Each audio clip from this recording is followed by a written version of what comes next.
In chapter 24 of the Gospel of Luke, Jesus appears to his disciples after his resurrection from the dead and declares, "These are my words which I spoke to you while I was still with you, that all things which are written about me in the law of Moses and the prophets and the Psalms must be fulfilled."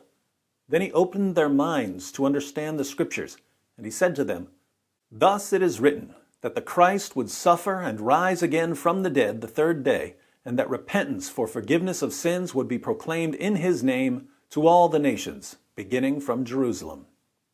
So it's always been part of Christian belief, not simply that the death of the Messiah was prophesied in the Old Testament, but also that his resurrection from the dead was prophesied in the Old Testament. Dr. Michael Brown explains.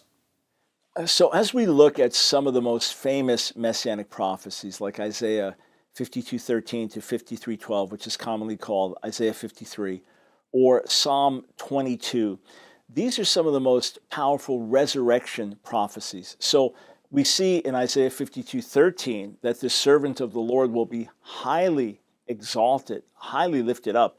An ancient homiletic rabbinic commentary called the Midrash says that he'll be higher than Abraham, more exalted than Moses, even more lifted up than the ministering angels. And yet first, he suffers terrible disfigurement, suffers actual death that we read of in Isaiah 53, and yet it says he will prolong his life. So how do you prolong your life after death? It is called resurrection. There's even an interesting passage that says he will see seed. Now, some say that means he'll have physical children. Actually, it's a unique expression that's found only there in the Hebrew Bible.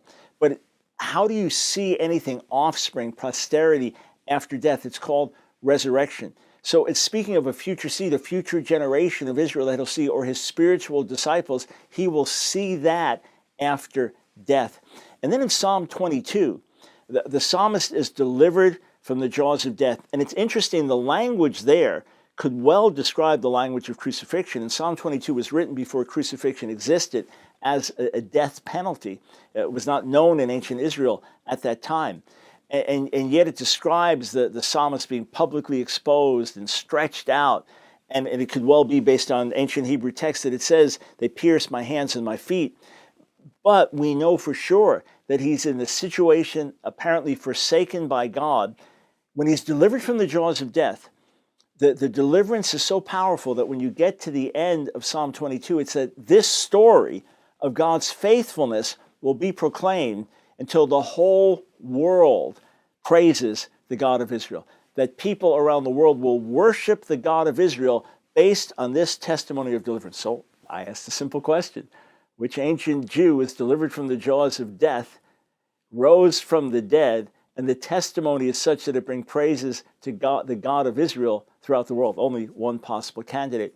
You even have passages like Psalm 16, which on the most basic meaning, it seems that the psalmist is speaking about being delivered from death and delivered from suffering. But the language is interesting because it's not just speaking about death. It uses terms about corruption and the netherworld.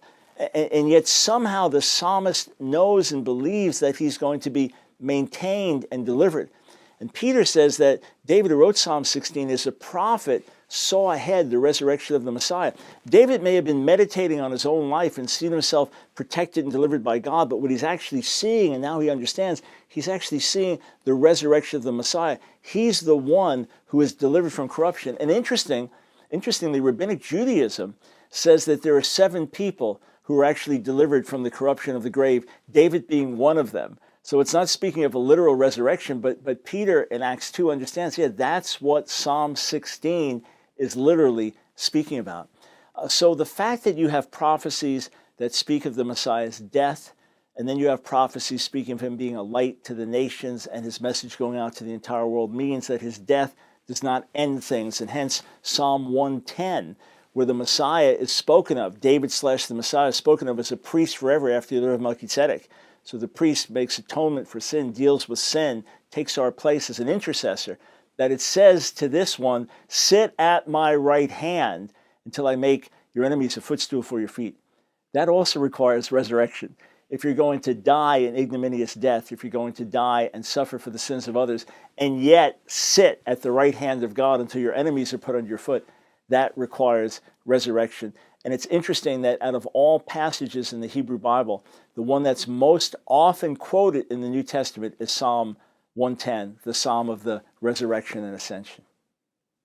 So, according to the law, the prophets, and the Psalms, the Messiah would suffer and die for the sins of the world, rise from the dead, and be a light to all nations. If that's not about Jesus, then the world just doesn't make sense.